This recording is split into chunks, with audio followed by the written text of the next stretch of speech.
Yeah, we don't want that to creep back up. Oh, but just like creeping up on with a headache, the Bear Log Podcast creeps up on you every Friday, 5 o'clock Central Time. So be sure to join us live every Friday. Bot Rix has successfully Thank joined you the for joining channel. me, Bot Rix. I'm so glad that the bot's always joining me and telling me that. Okay, anyways, this week we're going to be talking something like similar like last week. But last week's podcast, if you have not noticed, it's kind of missing. So kind of reason why you should watch this live every Friday, because stuff like that's probably going to happen again in the future, not on purpose. Then again, I don't know what's going to happen because YouTube is fucking fickle. And I can say that now because YouTube don't care if you cuss within the first minute of the video. So, but yet they do care if you show something that is from a different country and you're not from that country and you live somewhere where fair use is fair use, but that country doesn't have fair use, but yet they can control your channel from another country. I don't quite understand that. It's stupid, and I could fight it, but I'm not. And the video's gone. I don't make no money off my videos. So it is what it is. I'm not going to bother with it. Sorry, I can't watch it. I would say go to Twitch or Kick or any of the other platforms I'm streaming on, and you can watch it there with commercials. I can't help that part. That part, it's not on me, right? You can subscribe. Stealthy was asking, so, last week we did the your favorite anime, like intro, outro music, and we did the favorite anime character. Right. Well, no platform had a problem with it but YouTube. YouTube pretty much dropped the entire video because it had music in it. And then we didn't play all the music. We played clips of it. It got copyright from artists that Yep. The only problem is per what they say, as long as you give credit and you stop every so often and you talk about it, they're not supposed to do that. But they did it anyway. And it was all from anyway, not the point. It's all from Japan too. If he has so. it on other channels, he can easily just re-download it and try to re-upload it. And yep. Yeah. Anyway, we're going over our favorite video game characters, video game, and video game soundtracks today. Without playing any audio so we don't get in trouble again. We're going to try to avoid that. not favorite video game characters. Yeah, the video game but it changes on based on your mood, so we're going to do it again. Yep. All right. So yes, that's our topics this week is music from video games, characters from video games, and our favorite RPG, which is honestly, it's kind of still sad that RPGs are dying because like the numbers of RPGs per years are going downwards trajectory, and I like them to stay even level because I like RPGs. I always do. Love them. So they're great games, and I hope they keep on making them because, well, I think we need good stories with video games, not video games that are trying to act like movies. Those kind of things. Like Mixtape. Did you heard about Mixtape, by the way? If you know anything about Mixtape? Big old Nepo baby girl made a video game. Yeah, rich father. I heard a little bit of it. Was such a video game, you didn't even have to play it in order for the game to play. Video game. Yeah, anyways, it did terrible. My wife wishes you best luck. Right, everybody. I do appreciate you coming in. So join us. We're joining the topic of best RPG in our opinions, best characters, and best music. So we're gonna go with that. So we're gonna jump in with Corvo's first one. Why I said hope your head feels better soon. Is the iconic, and I say iconic because Final Fantasy, and this one's Final Fantasy 9 or 8. 8. Sorry, the exclamations or the X and Roman numerals. I know it somewhat, but not perfect on it. Your choice was the Final Fantasy 8. I thought my favorite would be. Ooh. The Stealthy called you out and said, how you going to confuse it with your favorite Final Fantasy 9 when Vivi's in 9? You know better. Yeah, because like the Roman noodles, the X or the I before the X, and then if it's X then I's, it's really confusing. I don't get it. I should know it by now. Just say 9. I don't. It's really I and an A. I and A. Anyway, I and X. Oh, an I and X. Oh yeah, I just don't know. I don't know my Roman noodles as much as I thought I did. So Final Fantasy 8, yes, is where we're at now. I don't know which topic are we on? The characters or the game? This is the music. Okay, music is Final Fantasy 13. Actually, 13. Okay, that's what 13. X111. That was like 13. Final Fantasy 13 is one of my favorite soundtracks. Yes. Okay, so why do you choose 13? Because it has a gambit of music. It has some orchestral music. It has some, which I love. It has some rock music. It has some of that pump you up battle music. It has a gambit. So I love the fact that it has a little bit of everything. Yeah. Because now I like the variety, as Stealthy says, that spice of life, you know. Yeah, but this was mostly orchestral, right? This is mostly just like this pure music. I haven't listened to the whole thing, and I can't play it for y'all to watch because YouTube can go. Not all of it. I mean, because so like, but what made you choose this one specifically? Like, why was this one out of all of them? Because like, there's so many great songs. I love. Honestly, it's some of the battle music that really gets me, because there's some of the music in this when you're doing battles like with Aeons or bosses that are just, it is fucking amazing. Like, it'll make you be ready to throw hands. Let's go. Let's get it. Yeah. You know? If anybody wants to listen to this one, I'm gonna put it in the chat so y'all can listen to it if y'all want to. But yeah, this one is a very https www.youtube.com watch VJNKITRQM. Yeah, what did they call them? They called them It wasn't GS, it wasn't a Guardian Force, wasn't Aeons. What the hell did they call them in 13? But anyway, essentially in 13, most of the summons, I guess would be the easiest way to say it, you end up having to battle them before you can have them as a summon. And some of the music for some of those battles are just amazing. Yeah, I think, well, it's such a big line that they pretty much have the funds to be able to keep that kind of stuff going. You gotta pause this so I can read the chat. But kind of like God, from what I remember, you get cursed by the shit. It's a crystal of some sort. He's trying to desperate to remember the song. But like, okay, so you like this one because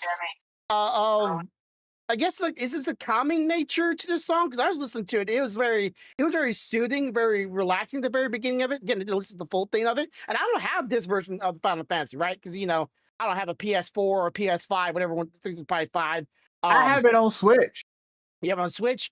But Final Fantasy has always done a great job, and a lot of their other musics are like, I don't know if they're not very vocal. They're just speaking in some language that I'm not sure is even a language, if not some made up language to try to give it a chorus-like feel to it. But it always has like this like dramatic, this epic moments that just really draw you in to whatever is being portrayed. And I think they did a great job weaving the visuals with the music. But the music just by itself, you don't even have to feel like you're playing the game, and you can feel a part of that moment and what it's trying to convey, whether it be emotional, be dramatic, or fear-inducing, like the Sephiroth song. As soon as you hear Sephiroth song, you know it is bad. Like, you don't even have to know that there in the game there's a really badass character about to come kill you. You just know you hear the song like, oh shit, something's happening in this thing. Like, then you hear Sephiroth, like, oh shit. Like, you know, who Sephiroth is? Don't know, fucking scary. But like, I know who it is, so it's a different story. But like, it just had like Final Fantasy always did a great job at bringing that out. Yeah, that particular character made me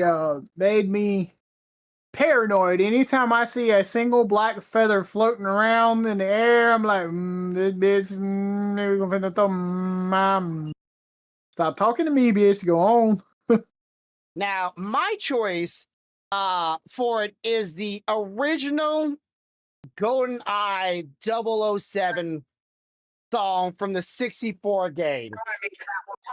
This song right here, if anybody's heard this song before, this song goes way too hard for even for the game and for what generation it came out. Like, it sounds like you could almost, if there was like something like a rap song over this thing, or something like a dance, like this song goes way harder than it should. And of course, it's all musical, right? So it has, I love that vibe to it, but it also just has that it's iconic, right? You cannot hear the original 007 song and not, I want to play it, but I don't want to get in trouble. But you've never heard it before, go check this out. It's the original GoldenEye 007 from Nintendo 64.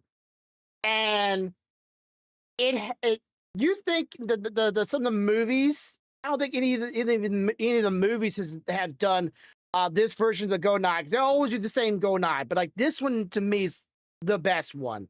I don't know if it's just because nostalgia glasses or just because I grew up on this game, but this game's music just hits so hard. And that intro and that little dong that you hear every now and then just I saw like a YouTube short of a guy like he's like doing two different characters, and it's like, okay, we're doing a video game based off of a movie. We don't want it too crazy, too hard, like that. And the guy's like, okay, what about this? And starts playing this song, and he just starts jamming out to it. And it's like, holy shit! And I agree with it. Like, this song still hits hard for its generation. And maybe the rest of the music in the game maybe not that great. I don't remember anything else but this one.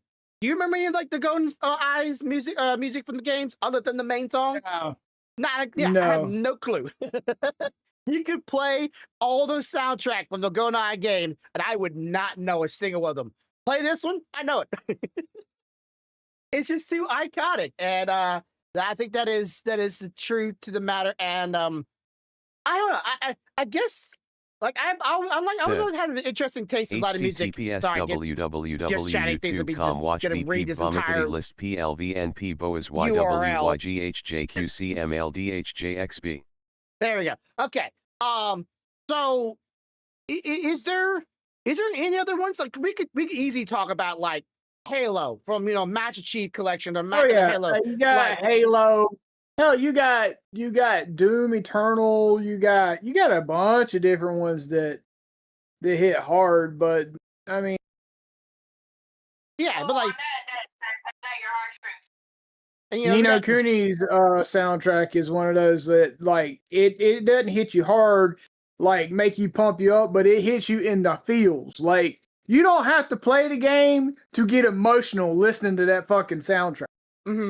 Like you will start randomly feeling tears in your eyes, and you're like, "What the fuck am I feeling like this?" And then if you go and look at what's happening in the game, you're like, "Oh no, they died!" I feel like somebody just passed away. And of course, we got the classic, Zelda games.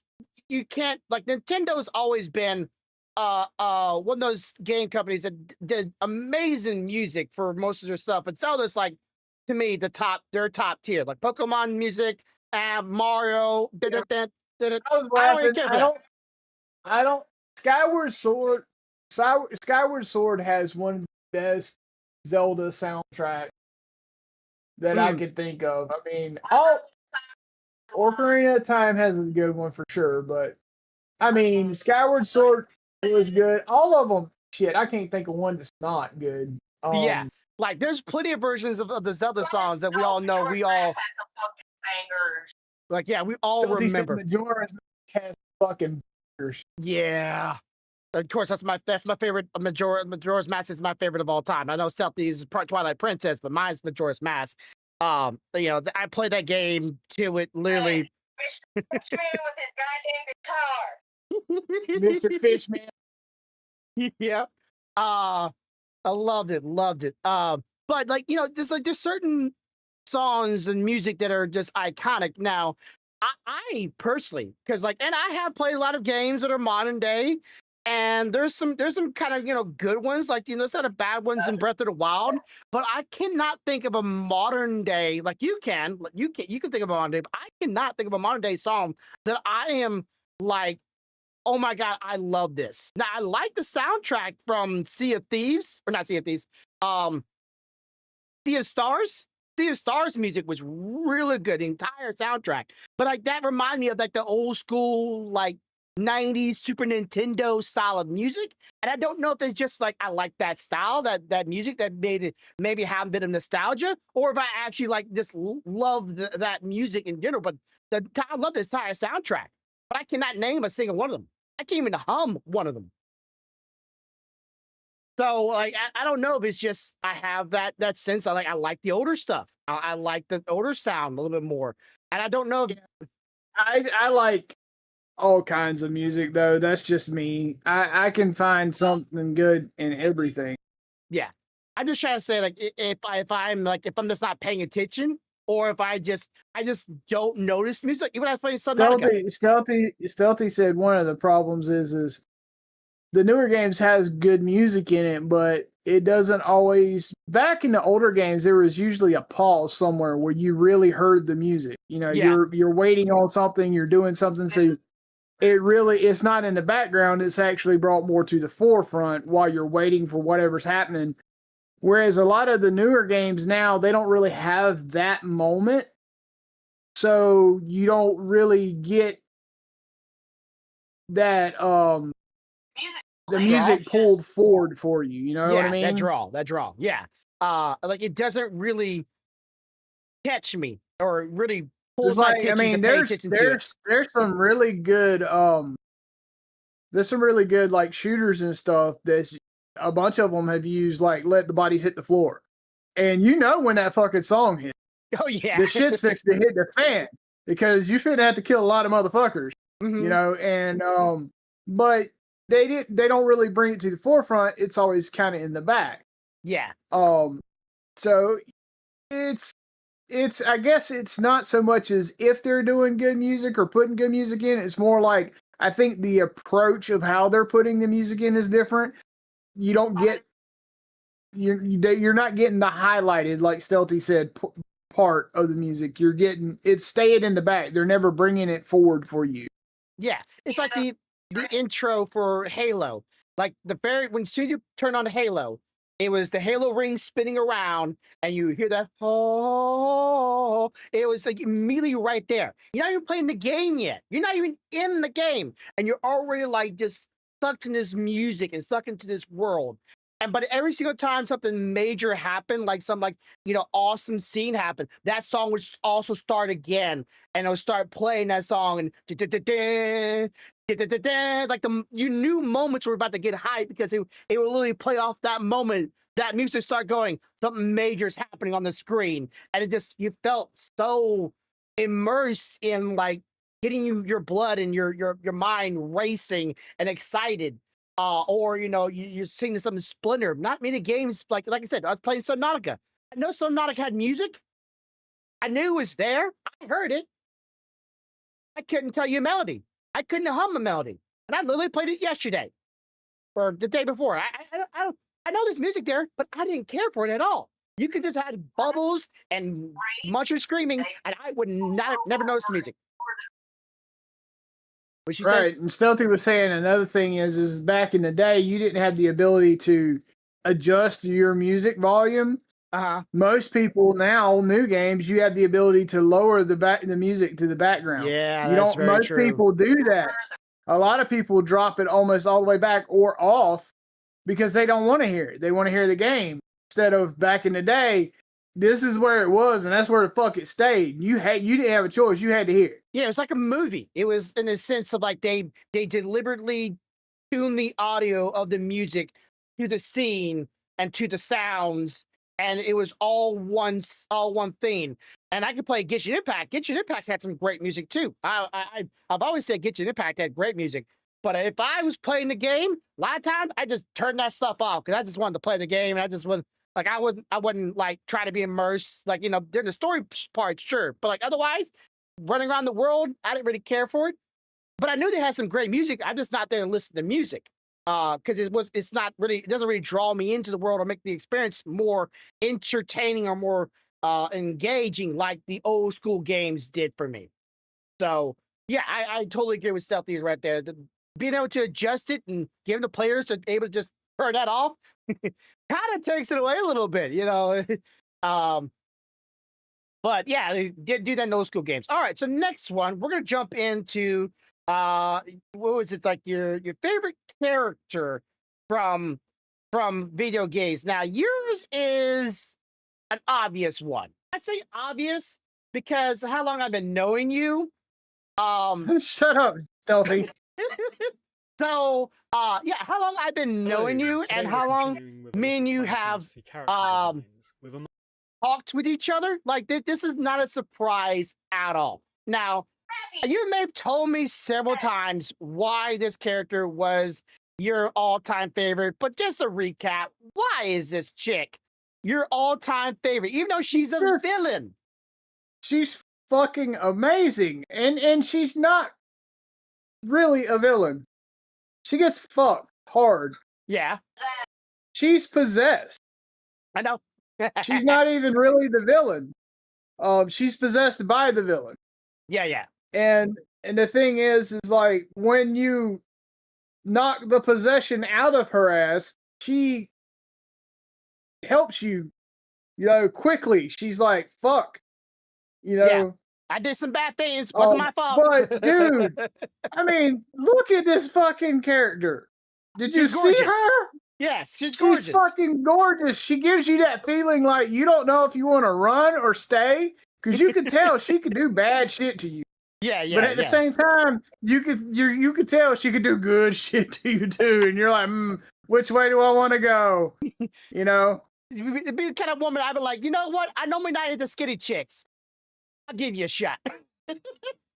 Make me a believer, you know? I mean, just and the thing is I like her character arc because she goes from a lady that's running an orphanage, realizes that bad shit could be coming, puts a plan in place, to assure that the kids that she's looking over has a way out of the bad shit. Yeah. Because she can't stop it from coming, even though she's gonna be possessed and be the bad shit. Yeah. I mean, and then she goes through the whole arc of, okay, now she's possessed, she's doing all the bad shit. And as soon as you get the possession knocked out of her and she realizes it's her kids, she's back to mama, don't be fucking with my children. Bitch, what do I gotta do? What do you need help with? Like that's just a fucking. I love that whole character arc. The art, the character growth, the surprise, reveal that she's being controlled the entire time. Not the villain, because you're definitely pursued that she is, and her art, would tell you every otherwise. Like, yeah, this character's clearly a bad person. Look at her, she has that like I'm the villainess kind of air to her, and look. She has that bad girl vibe when you look at her. And the game didn't let up on that at any point. Like, it didn't even like hint at the possibility that like, oh, I'm being controlled. Oh no, it was like, nope, I'm snap my finger, something bad's gonna happen to you. Kind of situation, and it definitely played off a lot of uncertainty with her. But I guess mystery with a character can make him also pretty attractive. Yeah. With Sephiroth, there was no mystery. He was bad. It was clear as day. And I can't think of any other Final Fantasy games very often that had that they had that character without a clear distinction between good or bad. With Sephiroth, to Stealthy's point that she said, I wouldn't say so much it was clear that it was bad. It was clear that he went crazy. Yeah, for because sure. Because there's obvious indications that he was once a good person, because they talk about Sephiroth, the hero of the war, Sephiroth this, Sephiroth that. He was a good person. Yeah. He just went fucking cuckoo for Cocoa Puffs, lost his shit, and let's be honest. The real villain of Final Fantasy VII is Hojo. Because if Hojo had not.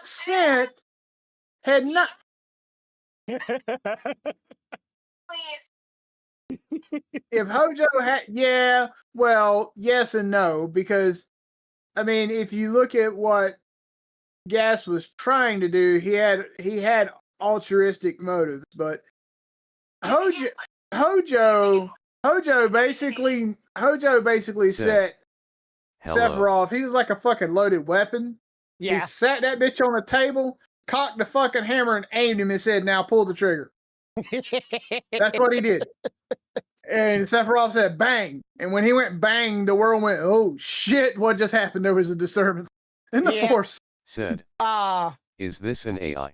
No. What AI? You or me? I don't know. No. Well, I don't know if it is with you. Anyway, so yeah, that is your character. Now, my character should not come at any surprise, because it's just one of those characters. It is Vivi from Final Fantasy IX, because, well, I'm trying to see if they had the same thing. See if they have a design for him too, or a video for a design for Vivi. Vivi was okay. They might not have it. Vivi, for me, for anybody does not know who that is, from, make sure I do the right Roman numerals here so I don't get them. IX. Is just one of those characters that you can't but help but love, but also feel incredibly bad for, because he didn't know what he was. He was pretty much alone. He pretty much he didn't have anything go from him. He was a lost puppet, pretty much. But he was so sweet, so kind. His design is charming. The big hat was just so iconic to even to this day. Like, you can't think of a black mage without thinking about that hat. And he had that air of innocence that I just found so, I don't know, alluring is the right word, but I was just drawn into him, and I was so hopeful that he would find his people, find his peace, and make it through. And I'm not a spoiler warning for anybody for a really old game, but BB doesn't have a happy ending. And that broke my heart. It really broke my heart. And to see where he and his kind came from was also kind of heartbreaking. To see how they were done, and how they were treated, and how that came about. Just, it was so, I don't know. I was more interested in that than the actual story of the game. that tells you anything. Like, the rest of the game, didn't care for it. I was only interested in Vivi. I wanted to know what was going on with him. And I love his design. He's cute, and that's what I like about Final Fantasy IX. It's just because it had more of that, I would say cartoonish, but that more of that fantasy kind of like not realistic kind of vibe, less humans, kind of like, like Final Fantasy VII and kind of Final Fantasy IX. If like the human world were just like in the future with magic, this felt just like a world just pure magic. Like, there was just nothing but just off the wall crazy shit going on. Even though there were humans in it, they were so background characters, I didn't even notice them, but Vivi was just awesome. I even made a clay figurine when I was younger of Vivi. Didn't look that great, didn't turn out that great, but I was so proud of it when I was younger because I was such a fan of that game. And that's that's the reason why I'm going to be playing it soon as next time I stream, because I have a long way to go. So those are two favorite characters. Now we could also talk about like other characters. Link, duh, right? Yeah. Master Chief, also another duh. Yep. We could talk Mipha, Cloud, Urbosa. Yeah, there's a lot of other characters. Sidon. Most of Pokemon. Drippy and his fucking lantern nose. Yeah, so there's a lot of characters that have a lot of deep places in my heart, but I would always say, for me, if somebody would ask me like who I would cosplay from the Final Fantasy place, it would be Vivi. It'd be so easy too. Like just no face, just black, glowing yellow eyes, big old hat, oversized jacket, gloves and boots, and puffy like jeans, and like this it's such a, I wouldn't say easy look, but I think anybody could pull it off. It's like dressing in a fur suit or like a Totoro suit. Anybody can do it. Just don't say nothing. He's just so cute. Kind of looks like a clown though. Because of the leggings, I don't know what, if you can see the screen, the leggings kind of remind me of a clown, and the big oversized shoes look like a clown, but he's just so adorable to me. All right, so we're gonna jump right back to pretty much you, because it's not very much anything different. Your all-time favorite video game, which is also number 8 of the Final Fantasy genre. Now, you've told me before why this one was your all-time favorite. I can't remember. Was this your first Final Fantasy game you ever played?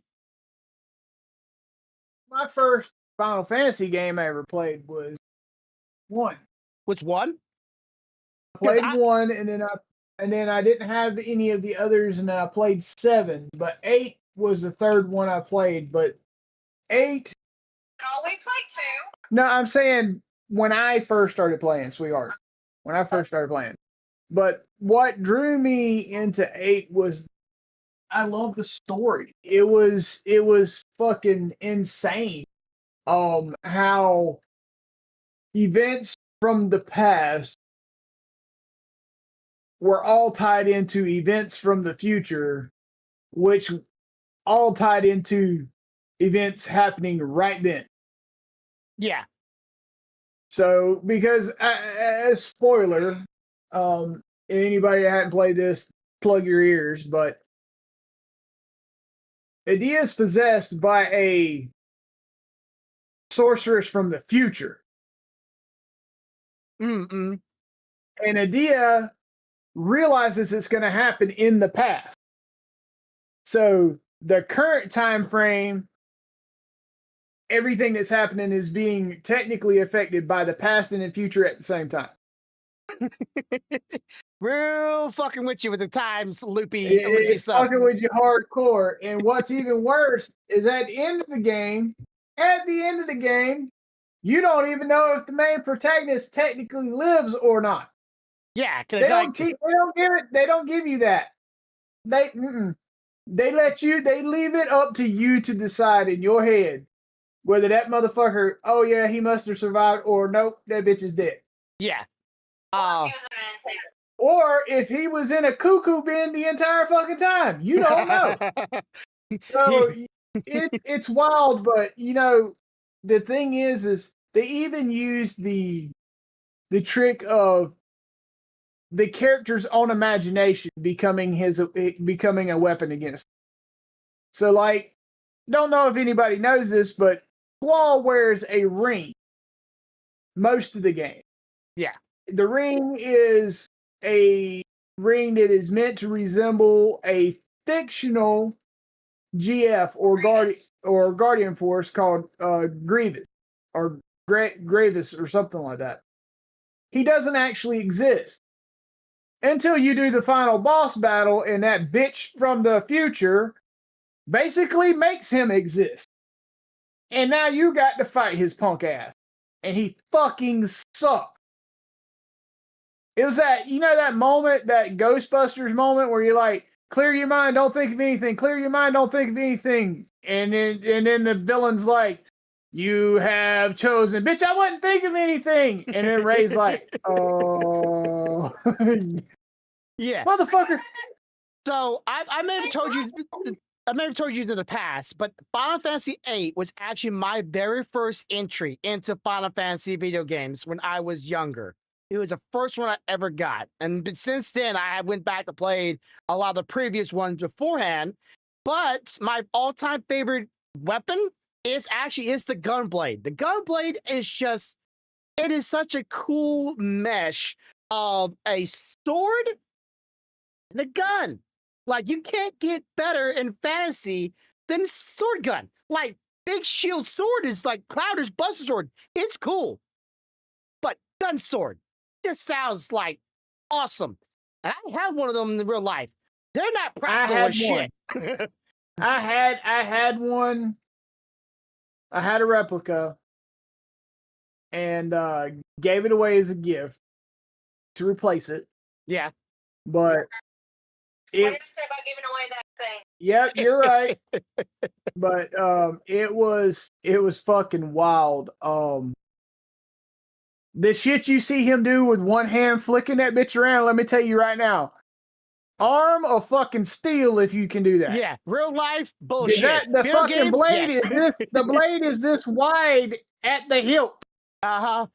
And it like the gun handle doesn't allow for even balance either, so it leans forward somewhat too. And if you swing it, well, it's gonna be the weight's gonna go forward.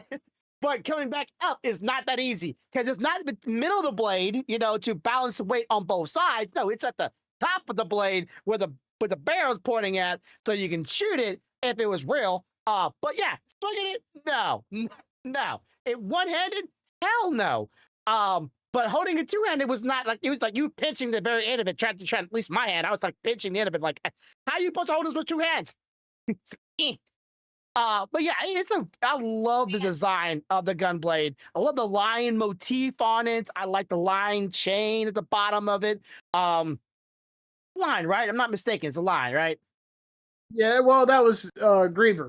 Griever, yeah. Okay. He was the GF we were talking about. Okay. So yeah, it like that motif, that design, and just the idea of it is still cool. I love it. I know they actually made a real gun sword out there. I know that's actually a real thing. But it wasn't very practical even then. So if people that, you know, in the past were able to make one, and even then it wasn't rational or very useful, and put it in fantasy settings, like, well, this is fantasy world. Anything can be viable here. Because everybody has powers and ultra strength and other bullshit that goes along with it. But you know, my favorite RPG is not a secret at all. Now the problem is, do I prefer the remake or the classic? And that is the all-time classic, Secret of Mana, which is also reason why y'all kept on spoiling me and got me the collection edition of the Mana section.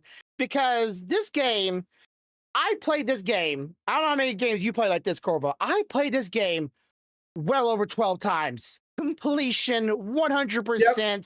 All the way. This is the game era where you didn't buy a video game, play it once, and go on your bookshelf, and maybe you'll play it one more time, a couple years later. No, I played this game well over 12 times, if not more, from beginning to end, 100%. And I was not regretting a single moment of this game, because this is what fantasy games were for me back then. Going around collecting weapons, getting gear, getting stronger, finding new summons, which was like a rare thing back then because summons weren't very common in a lot of fantasy games. You had some summons in the Final Fantasy series, but this one brought it to a different light. It was more like live action combat summoning rather than turn-based summoning that a lot of Final Fantasy did too. So it really hit it for me. And of course, be able to switch out characters and not just play one character, and it was co-op. That was such a big thing for me because I don't know how many games you remember that were fantasy games back in the day that you could play as co-op with your friends. There wasn't a whole lot of them, no. And me and my friend, I'll just give him his first name. I won't say his last name just in case he's still out there. Joel. We played this game first time. We were up to like 3 or 4 o'clock in the morning, 5 o'clock in the morning, trying to stay quiet because his dad was a complete dick. I mean, the biggest dick I've ever met in my life. And we were trying to beat the very last dragon. If anybody knows who I'm talking about the dragon is, that becomes the main boss. Your buddy becomes the thing that tries to kill you. And we were spamming attack, summons, heal, attack, summon. And we were like waiting for this to come at you. And this game just had so many unique aspects to it that there was no other games like this, especially at the time. And even to this day, some people like Final Fantasy VII with the remake are just now starting to do live action combat summoning scenarios. I think Final Fantasy 11 or 12 did it, but a lot of people didn't like that system at that time. I loved it, but this game I have had so many hours, and the music and the characters, and then they did remake. I don't know if I liked the remake because it had that very cartoonish, almost like Dragon Age kind of game, or not Dragon Age, Dragon Quest. Adolins. She just remembered what it was. The summons in 13 were called Adolins. Oh, okay, yeah. She was racking that brain for that one. I don't remember what the summons were called in Secret of Mana. I just called them summons. I always called them summons. But yeah, of course the story was also really interesting. People, sorcerers taking control of people's minds, trying to figure out who was the main bad guy, just to come to find out the main bad guy has been with you the entire game. At least the entire, the entire game. And it was the fucking dragon.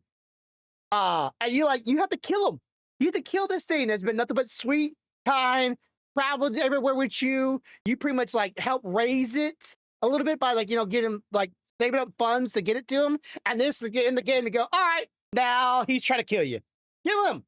Oh, it sucked, but it was such a twist for me, especially when I was a kid. I had to been how old was I? Maybe 12, maybe 13. So I was pretty young when this game came out. And like I said, my first time playing this, I still remember we were up early hours in the morning. Just as soon as we kill him, we wanted to scream. But we did. Nowadays I can do it by myself, but it was such a good game. I wish they would do more of maybe a little bit more less stylized version of a remix of this game, but I know the cartoonish style is what people are more accustomed to. Like I said, the Dragon Quest style, but I wouldn't mind this having a Final Fantasy kind of twist to it, rather. Sitting here thinking about this made me think. Another game that really or game series that kind of fucks with you is the Legacy of Kain series. Oh yeah, because you got 3 different blood omens plus the 2 soul reavers that are all tied in it. And you're first introduced to Kain in Blood Omen 1, and you find out he's a noble that was murdered, and he comes back as a vampire seeking revenge.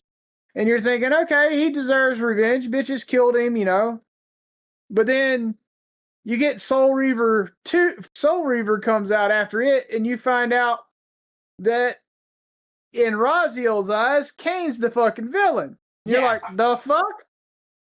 And then you have Soul Reaver 2, and then Raziel finds out that Kain's not the villain. The entire time he's known all this different shit was going to go on, and literally did everything he did to Raziel to ensure that the Soul Reaver blade would be made so that he could defeat the bad guy in Blood Omen 3.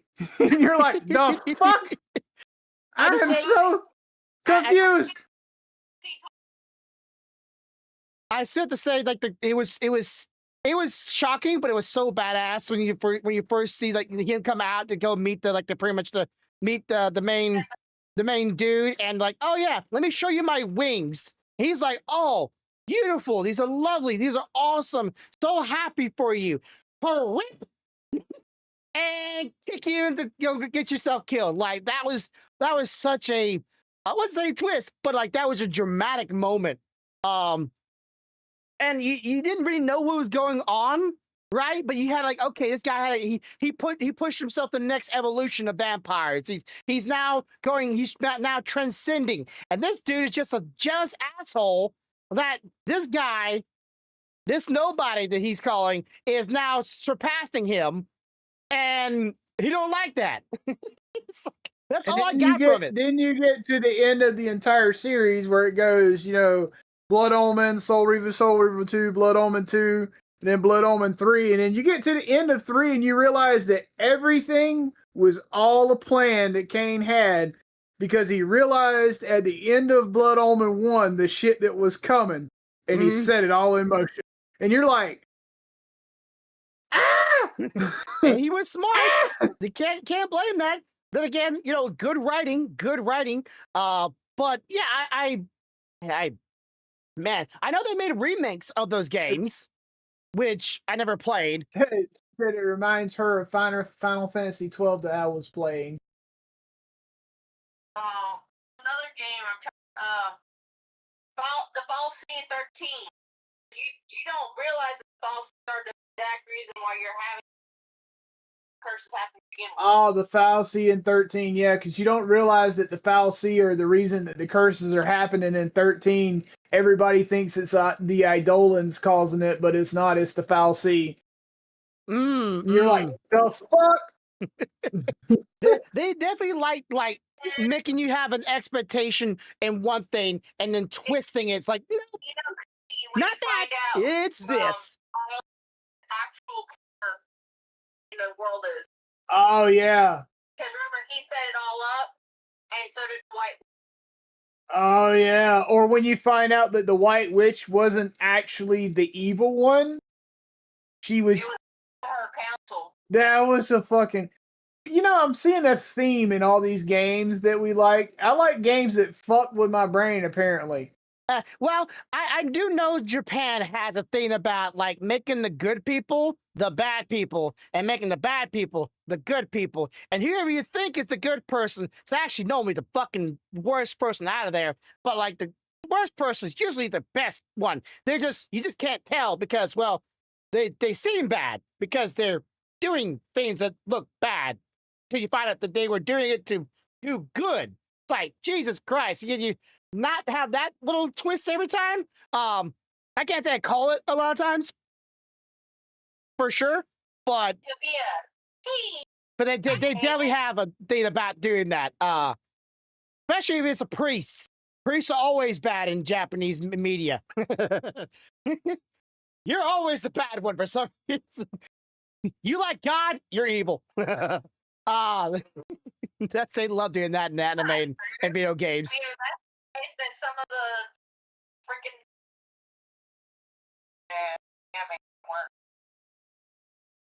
I get glimpses of what she's saying, and then it's like she said she don't know if she feels like that's absolutely true, because if that was true, then some of the animes just wouldn't work. Well, a lot of them I've been watching apparently. Then I'm in the wrong genre. Anyways, listen, I can't help you like watching pervert punishment. Shit. There's a lot of harem. Not NTR. I'm sorry, I don't go that way. If you don't know what NTR, don't worry about it. You're better off not knowing. But yeah, okay, so I think that was it. Now, you said, what was your worst video game? Now, that was a question that we didn't get to ask. What was your worst video game you've ever played? And that's going to be a hard one for me, because I don't know if I bought any games that made me pissed off going, fuck this game. I'm fixing to send you one. Okay. Game. That's the one I'm actually looking for. Just hold on, sweetie. Yeah, send it to me so I can think of mine, because I gotta rack my brain on that one. I don't. I don't. There's plenty of them. I didn't make a habit of playing games that piss me off, Stealthy. Listen, I don't make it a habit of playing games that piss me off, but if I buy the game, I'm gonna finish it and make sure that I actually dislike it. Yeah. You're not gonna half-ass it or base it off the first minute or two. All right, so But hands down, I think you know that Stealthy, one of her other game genres that she really likes is Prince of Persia.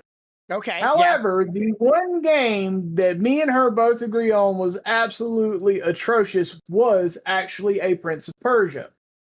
With the modern one? You see the one on the far right when you're looking at the image. The one with the one with the red and blue swirly capey thing. Yeah. I see it on my screen. I'm trying to get up here. That is the one. The other two were fine. They were great. But that one sucked ass. This one right here. Yes, that one. So let me explain why that one sucked ass. When you play a game and you're playing it, a sense of urgency or concern that you may die is a needed thing. Yeah. You cannot die in this game. Does it like immediately like rewind time the moment you could die? The moment you could die, time rewinds. You cannot die. It took all the fun, urgency, and everything out of it. The challenge, the challenge, everything. Frustration. It was like, even if you, and if I remember right, and Stealthy can correct me because I may be remembering this wrong, but even in a battle, if you were fighting, it would rewind time before you died in the battle. All the way back to the beginning of the battle. Oh. And you're like, why? Because I'm not going to lie and say that the game wasn't gorgeous. It looks fantastic. The story was great. The game was gorgeous. But what killed it was, how am I going to play a game and say, oh, I've got to survive something that I can't even die from to begin with? That seems like a game with nothing but live action scenes or cutscenes. You see that right there? Yeah. Did you see what just happened? Yeah. So that guy fell. He hit no buttons. She just magically pulled his ass up every fucking time, or every time he's in a battle, she snatches his ass back. Look, boom, there you go. Is she supposed to be the sand of time? She's tied to the sand of time. Let's put it like that. Okay, sorry, I didn't have it on the screen here. I'll rewind and show y'all. The original Prince of Persia's that Stealthy and I played, we absolutely loved it. And if you missed hitting that button for rewind, you fucking died. That was about your skill. I had the first game. This wasn't about your skill. And Stealthy was fucking... It's funny because you know as well as I do, one of Stealthy's biggest things that she has problems with is map depth. But you put her in one of those original Prince of Persia's, and it's like she could go to sleep at the wheel and she's not going to die. She's not going to fall. Mm-hmm. She will instinctively make that wall run. She will instinctively rewind that shit. She will it's just fucking... But you put her in a fucking place where she's running around and there's 10 feet on each side, but you could walk off the cliff. She's going to walk off the cliff. I don't understand it. Now, I found out that my worst possible enemy in a Prince of Persia game, I found it. I hate them. Every time I see them in any game now, I run away from them. A fucking spike log. A spike log will kill me quicker than a fucking boss. I will go toe-to-toe with a boss with almost no health and come out fine. I can run up to a spike log and have full health, and that bitch is gonna kill me. It's the traps. It's the environment that kill you more than... This is a different Prince of Persia, and I love this one. This one was great. Yeah, this one looks because this one was about your skills. Because you had to rewind the time yourself. You had to do all that shit yourself.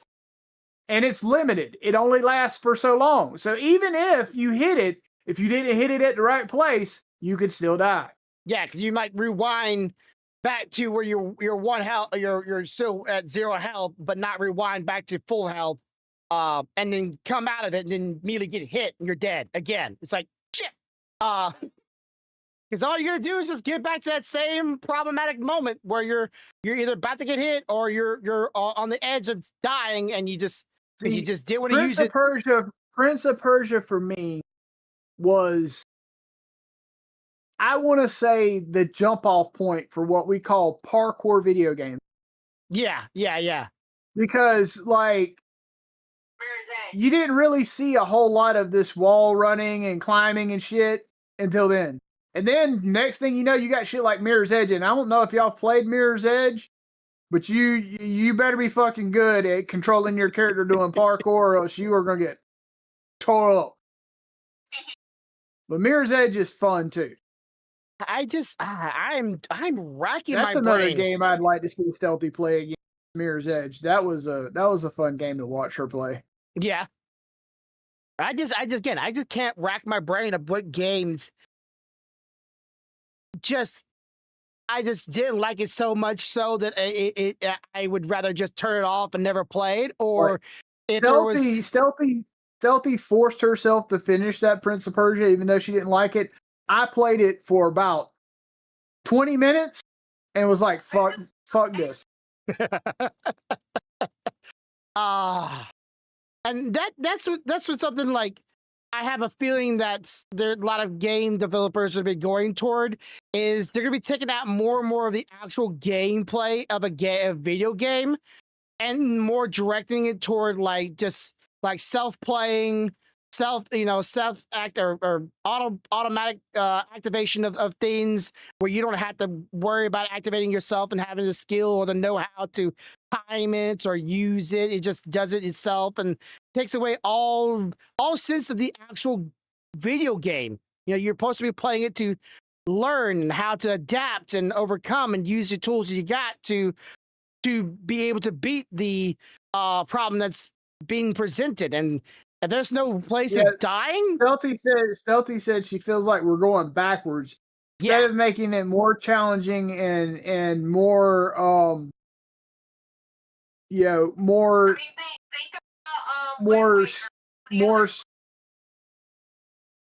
more skill set on you to, now we're just, all you gotta do is run through it. It's gonna do it on its own. Yeah. And just it's like we're going backwards. Yeah. So it's like the there's a scene, and I'll show them fucking spike logs, run, bitch.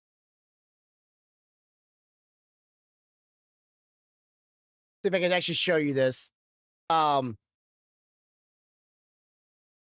don't know if I can show it, but was it this? No. I wish I could find it.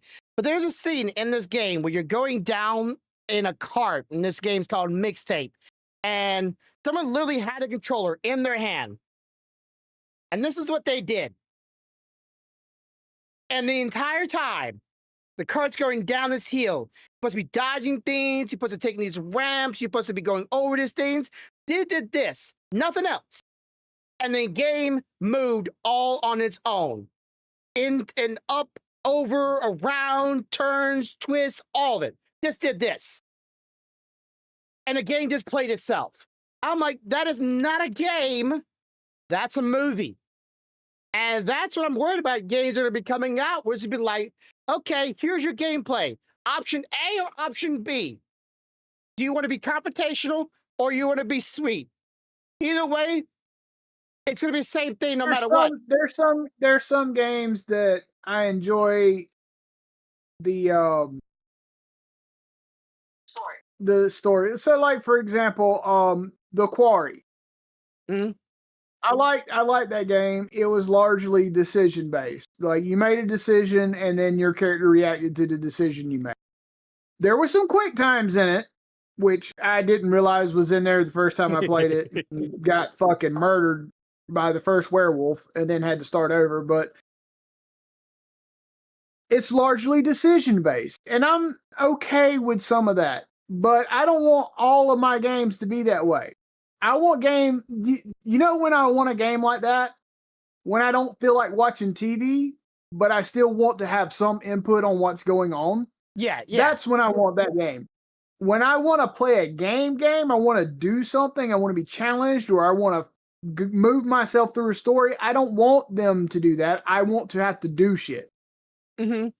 Yeah, I don't mind it 2 points, but the choices have to actually have consequences. And I said this in the past. Yeah, I said again. And the quarry definitely has consequences to the decision. Yeah, but like games like Genshin Impact. I still love the game. I still play it every now and then nowadays. But you can literally choose any of the options. It'll give you like a conversation with somebody. You can choose any of the options, and no matter what option you choose, the outcome's the same. What they say is the same, and what happens is the same. Everything's the same, no matter what. And I just thought about something. You made the comment the other night that loving one likes to see you get the shit scared out of you when you're playing. Yes. I've got a whole list of games in my Steam that I would love to watch you play because I would love to see you fucking fuck. I mean, hey, let's see. Where's my?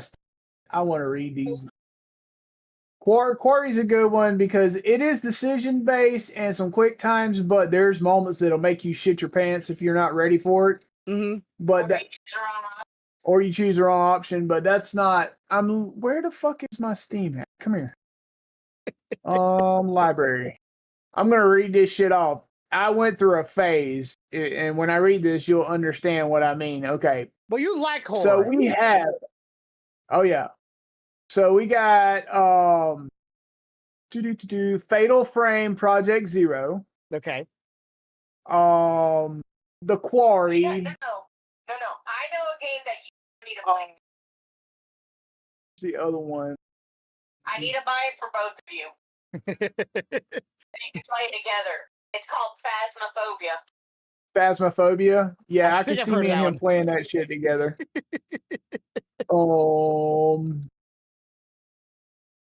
Madison was one.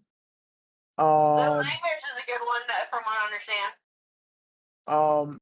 Madison scared the shit out of me. I ain't even gonna lie. I had to. We're gonna spell that name. Shit. It was not spooky in me. But yeah, those are my 3 top scary ones inside of my Steam is Madison, Fatal Frame, and The Quarry. They will all scare the shit out of you if you're not careful. Fatal Frame and Madison way worse than The Quarry. And Phasmophobia, Stealthy is like, she wants to get that and make me and you play that together. I'm like, oh, so you want me to like break shit and him to scream? That's what you want. Well, here's the thing: I can play it, but I will be fucking screaming. So I don't. And Stealthy's like, I can play it, but I'd be screaming though. You know what? A lot of people say Luigi's Mansion will spook you too if you're not careful, even though it's kind of cartoonish because there's things that pop out and you don't know it's gonna pop out and shit. Yeah, Luigi's Mansion, it has that almost charm like spookiness too, like that almost like that Scooby-Doo kind of vibe to it. Like it wasn't like meant to scare adults, but maybe spook a little bit the kids. But yeah, that game, I would play Luigi's Mansion. Never did get to play that game because I never had the console to actually play that game. But yeah, I would play that one. They have Luigi's Mansion 2 and 3 on Switch. Did not. It should be on Switch. Which? Let me look. I don't know if the first one's on there. Let me see. I think Stealthy says that it is.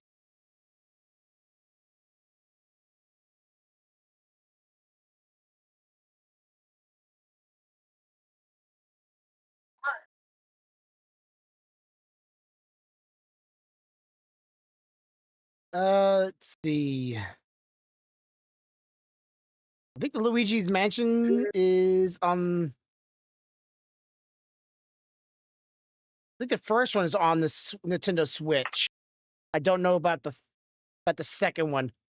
The second and third one definitely are. Okay. Luigi's Mansion was the first one was released in 2001. It was originally on GameCube. Yeah.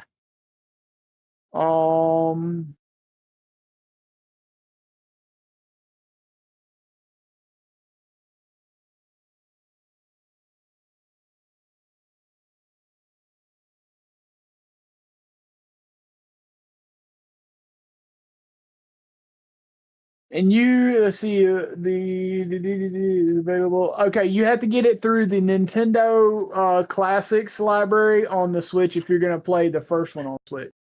Gotcha. Because they didn't actually make a physical copy for the first one because it was originally released on GameCube. So they did a digital version and then did a physical version for the second one and third one. Right. Looks like the Nintendo's Luigi's Mansion 3 is on Nintendo Switch, the first yep, as well. So you could actually get all three of them. Anyways, that's kind of cool.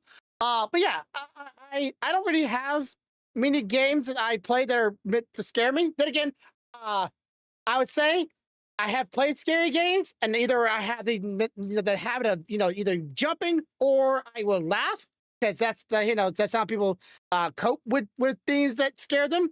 But the thing that scares me the most is just deep, dark waters. So Subnautica did a great job at that one. So I love games that made me jump. Fear.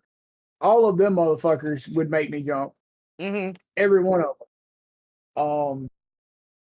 Let's see what else. Then again, games that make you unsettled, like they're not really scary, but they're just unsettling.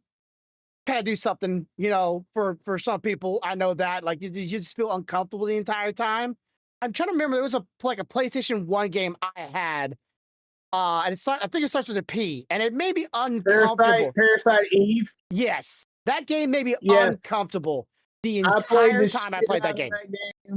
I played shit out of that game, and it spooked me a little bit, but I played the hell out of it. Like, I bought that game, no lie, because I had an attractive chick in the front of it. I'm like, oh, she's kind of attractive. Let's see what this game is. So I play, like, oh shit, unsettled. Yeah, you go to the fucking concert at the beginning of the game, and all hell breaks loose, and you're like, ah! Exactly.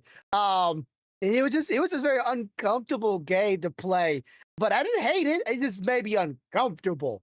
I love Parasite Eve. I still have it on PS1 somewhere in this house. I don't know if I still have my copy. I really don't remember. But yeah, that was just one of those games. All right, that's it for this week. We are over time, but it's okay because we talked about our favorite things. Well, at least one of them, video games.